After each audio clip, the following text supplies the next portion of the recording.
Friends, குழந்தைகளுக்கு மிகவும் பிடித்த இந்த பீட்ரூட் ஸ்வீட் ஒரு 10 நிமிடத்திலே நாம் செய்து விடலாம்.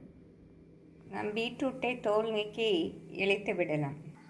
நாம் பீட்ரூட் ஸ்வீட் செய்வதற்கு இப்படி நன்றாக இழைத்து எடுத்து விடலாம். பொழுது குக்கரில் போட்டு நாம் வேக வைத்து விடலாம். நாம் பீட்ரூட்டை வேக வைக்கும்போது ஒரு ஏலக்காய், சிறிதளவு குங்குமப்பூ, ஒரு ஸ்பூன் நெய், அரை டம்ளர் பால் ஊற்றி நாம் வேக வைத்து விடலாம்.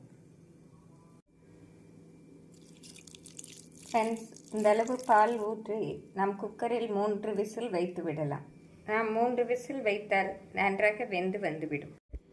ஃப்ரெண்ட்ஸ், பீட்ரூட் நன்றாக வெந்து வந்து விட்டது. இப்பொழுது நாம் ஹை ஃப்ளேமிலே வைத்து பாலை நன்றாக வற்ற வைக்க வேண்டும். நாம் தண்ணீர் சத்து போகும் வரை சுருள கிளற வேண்டும். ஒரு 5 நிமிடத்திலே நன்றாக வற்றி வந்துவிடும். நாம் இந்த சமயம் பீட்ரூட் ஸ்வீட்டிற்கு தேவையான ஜீனியை போட்டு விடலாம்.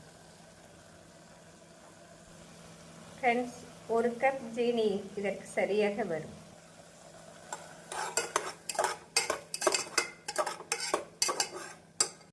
நாம் இந்த சமயம் 2 ஸ்பூன் நெய் சேர்த்து விடலாம்.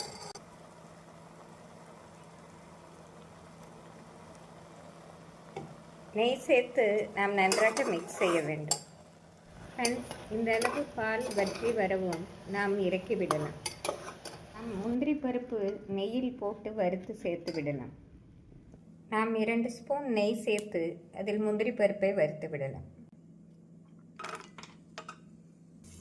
முந்திரி பருப்பு பொன்னிறம் ஆனதும் நாம் பீட்ரூட்டில் சேர்த்து விடலாம்.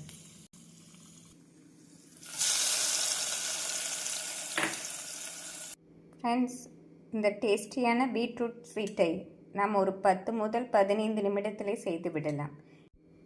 இது டேஸ்டியாக இருப்பதோடு குழந்தைகளுக்கு மிக ஹெல்த்தியானதாகவும் இருக்கும். இதை ஈவினிங் ஸ்நாக்ஸாக செய்து கொடுத்தாலும் குழந்தைகள் விரும்பி சாப்பிடுவார்கள். Thank you friends.